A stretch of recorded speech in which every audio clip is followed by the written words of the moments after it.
Well, Martin Summers, a political analyst, is joining us over the phone from Bristol. Martin, there's a new initiative on the table to try and bring about some sort of truce to end the fighting in the east of Ukraine. Both parties for the moment seem like they are willing to come to some sort of agreement. Should we be optimistic now? Well, one would hope so, because in a sense neither side has been able to win a military victory, and that then encourages people to behave in a more sensible fashion. But I'd just like to reiterate what Lavrov was saying there. A lot of the cause of this crisis has been Western provocation. The shootings in the Maidan Square, which took place just over a year ago, the evidence tends to suggest that that was carried out by elements connected with the current regime, not the previous regime. And all the evidence about the shooting down of the M17 aeroplane seems to suggest that that was carried out by the Kiev regime as well, by its fighters. I'm not saying that either of those things are definite for sure, but on the other hand, the idea that the Russians were to blame for both of those incidents is clearly not proven by any stretch of the imagination.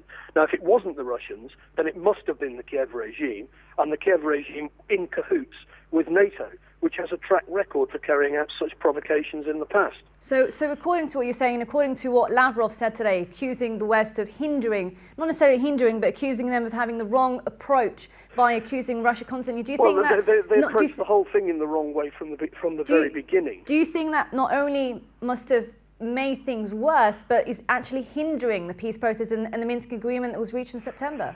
Well, I think that what's happened since, because of the relatively bloodless separation of the Crimea, and then the fighting in the East Ukraine, in which the regime in Kiev was unable to enforce its will, that is actually an opportunity to create peace.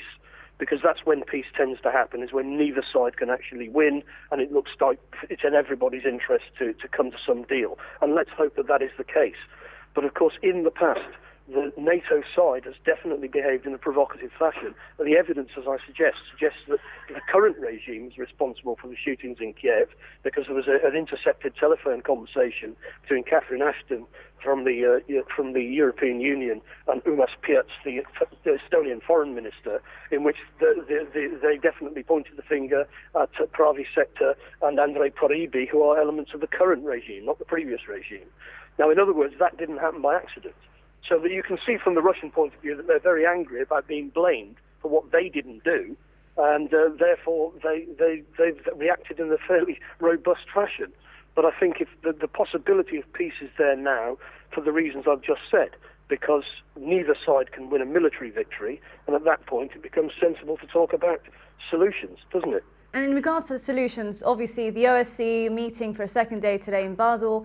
The foreign ministers who could have some sort of a part to play here geopolitically, a meeting is on, they're having discussions. We know that yesterday John Kerry and Lavrov had a meeting together as well. Do you think their meeting could help bridge the gap as well, to be able to bridge the gaps within Ukraine itself as well? Well, obviously, reconciliation between people who've been killing each other is obviously always going to be difficult. Feelings are going to be very hard.